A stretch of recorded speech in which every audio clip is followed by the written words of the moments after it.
बेल के पतैया में कवन गुनाह भोला गईला लो भाई। बेल के पतैया में कवन गुनाह भोला गईला लो भाई। गईला लो भाई भोला गईला लो भाई। गईला लो भाई भोला गईला लो भाई।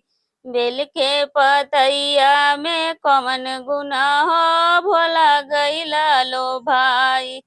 बेल के पतैया में कवन गुनाह भोला गईला लो भाई। मिश्री मलाई शिव के मन ही ना भावे। मिश्री मलाई शिव के मन ही ना भावे। मन ही ना भावे हो मन ही ना भावे। मन ही ना भावे हो मन ही ना भावे। मिश्री मलाई शिव के मन ही ना भावे। भंगिया के गोलवा में कवन गुनाह भोला गईला लो भाई। भंगिया के गोलवा में कवन गुनाह भोला गईला लो भाई।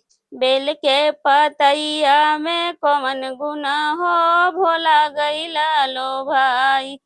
बेल के पतैया में कवन गुनाह भोला गईला लो भाई। हाथी या घोड़ा शिव के मन ही ना भावे। हाथी या घोड़ा शिव के मन ही ना भावे। बसहा बैलवा में कवन गुनाह भोला गईला लो भाई। बसहा बैलवा में कवन गुनाह भोला गईला लो भाई।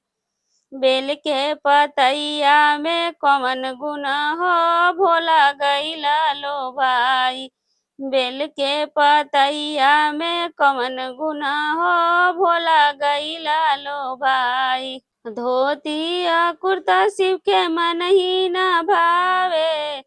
धोतिया कुर्ता शिव के मन ही ना भावे। मन ही ना भावे हो मन ही ना भावे। मन ही ना भावे हो मन ही ना भावे। धोतिया कुर्ता शिव के मन ही ना भावे। मिर्गा के छाला में कवन गुनाह भोला गईला लो भाई। मिर्गा के छाला में कवन गुनाह भोला गईला लो भाई।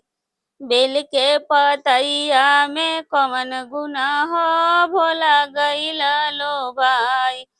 बेल के पतैया में कवन गुनाह भोला गईला लो भाई। महल अटारी शिव के मन ही ना भावे। महल अटारी शिव के मन ही ना भावे। मन ही ना भावे हो मन ही ना भावे। मन ही ना भावे हो मन ही ना भावे।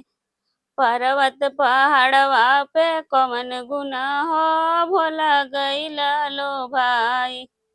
पर्वत पहाड़वा पे कवन गुनाह भोला गईला लो भाई। बेल के पतैया में कवन गुनाह भोला गईला लो भाई। बेल के पतैया में कवन गुनाह भोला गईला लो भाई।